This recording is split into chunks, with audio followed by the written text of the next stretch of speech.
Today, I'll be sharing a historical telling of the Battle of Vittorio Veneto. I'll take us back to the last little bit of World War One, with the Battle of Vittorio Veneto lasting from October 24th to November 3rd of 1918. So sit back, relax, grab a cup of coffee or tea, and enjoy as we dive into the history of not World War One, the Battle of Vittorio Veneto in World War One, and as we learn about the push towards the end of the Great War.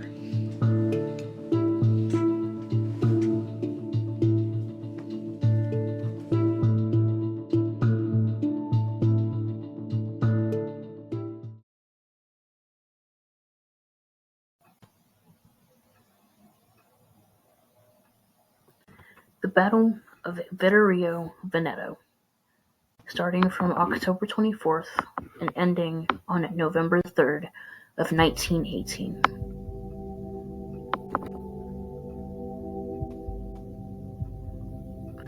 October 24th, the beginning of a significant battle lasting just a little over a week. The Battle of Vittorio Veneto was located on the Italian front just outside of Vittorio Veneto. This took place exactly 1 year after the start of the Battle of Caporetto, where the Italian forces lost to the Austro-Hungarian army. October 27th. There was an attempt on the counter-attack to attack the Italian forces, but that ended up not happening due to the stubbornness of the Austro-Hungarian army. October 28th. There was an independence from the Czechs. November 3rd. The final release day of the battle for both sides who were fighting.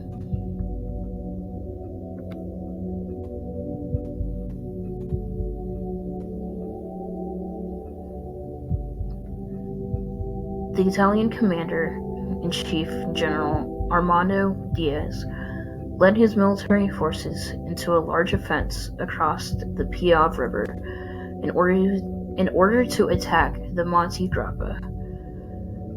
Because Diaz was able to conduct this attack, 4 different military forces, roughly creating at least 61 separate divisions, were spiraled into combat, which also included French and British military groups.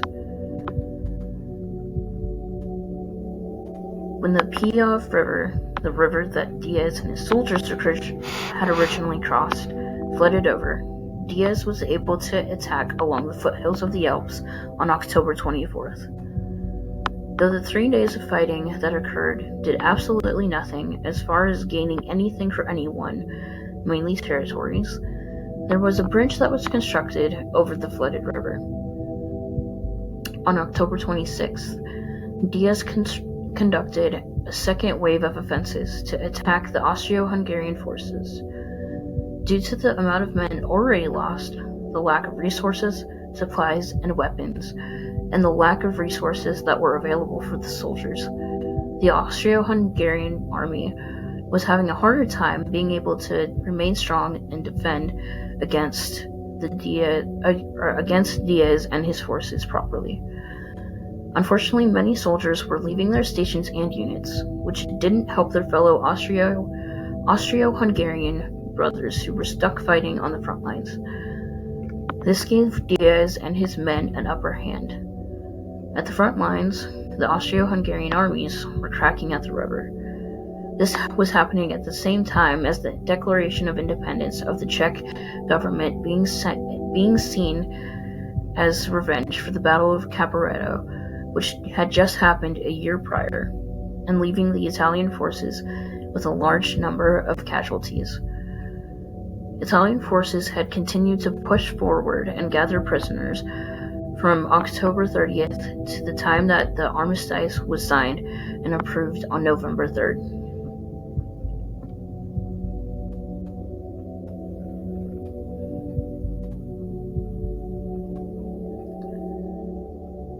Svetozar Borovic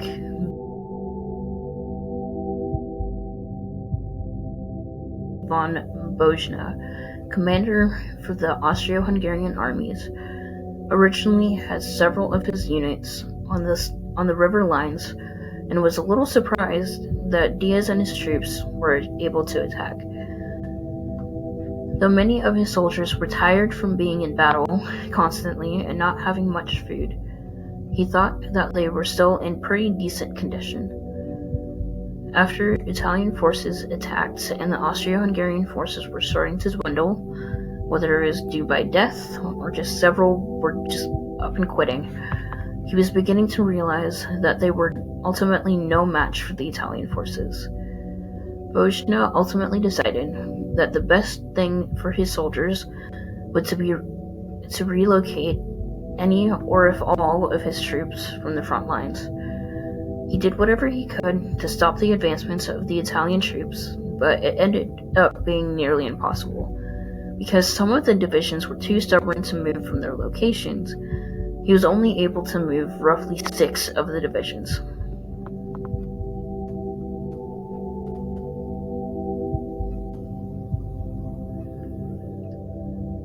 Through the entirety of the Battle of Veneto,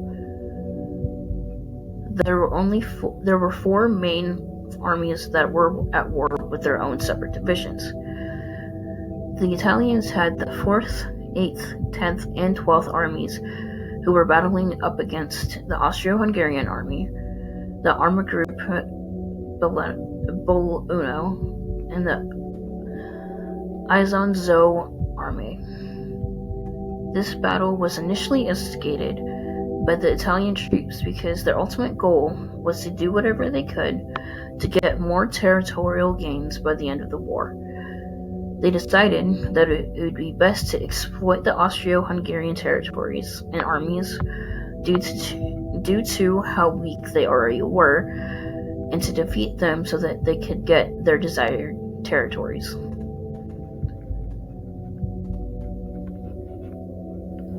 The Italian troops thought that because the Austro-Hungarian armies were already weak, they would be able to split their forces, making it easier to get the territories. By the time the armistice was signed, Italy had become much more successful in their endeavors, and they were able to claim a victory before the end of the war. This also resulted in the fall of the Austro-Hungarian front and their empire, because they were unable to recover from the battle.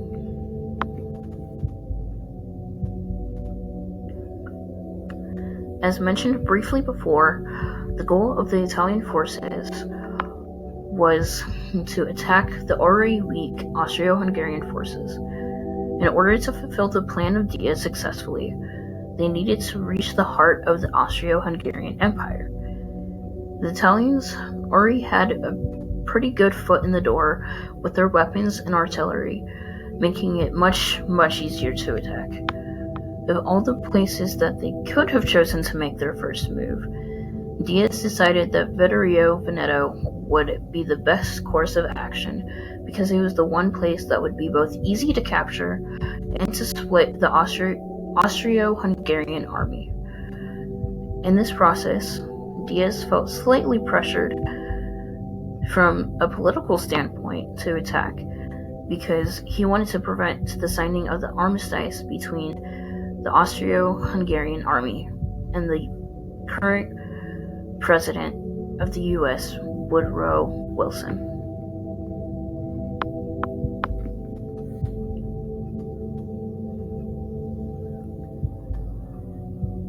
By the time the Battle of Vittorio Veneto finished in early November, there were several unfortunate casualties that were experienced on both sides. The Italian forces had over 40,000 casualties, while the Austro-Hungarian forces had anywhere between 30 and 80,000 casualties. Over 450,000 soldiers in total were captured, 350 of which were done by the Italians.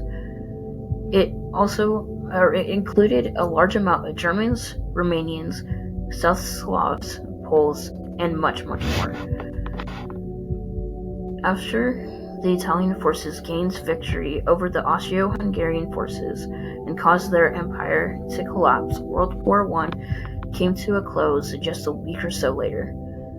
The number of casualties that were done added to the over 37 million other casualties that occurred in World War I, being both soldiers and civilians,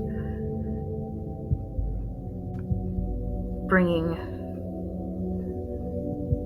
much death and PTSD to soldiers who were on the front lines in both World War I and the battle.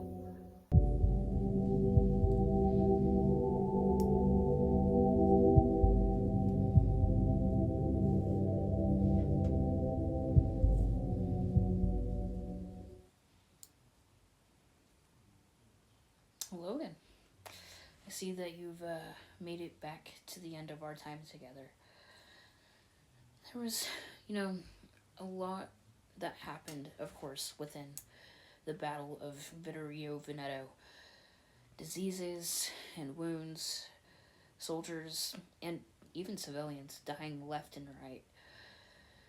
Soldiers being captured by, Italian forces, by Austro-Hungarian forces, and any other people or soldiers involved. And, those who survived this battle and,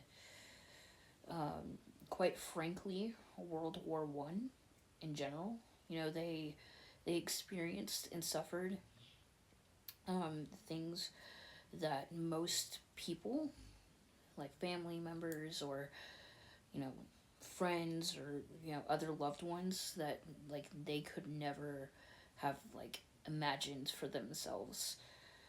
And, like any other part of the battle of Vittorio Veneto and the war, someone had to win something and someone had to lose something. Whether it was, winning a territory or winning victory over the Austro-Hungarian forces, or, losing lives and fellow soldiers and whatnot. And so there was winning and losing all around. And in this case, in the Battle of Vittorio Veneto, Italy was the one who was able to take down the Austro-Hungarians and what the Austro-Hungarians were already losing, which was the empire that they thought that they had built strong, and unfortunately, it wasn't as strong as they originally thought it to be. So yeah, I hope you enjoyed the history, this bit of history I was able to share. And until next time,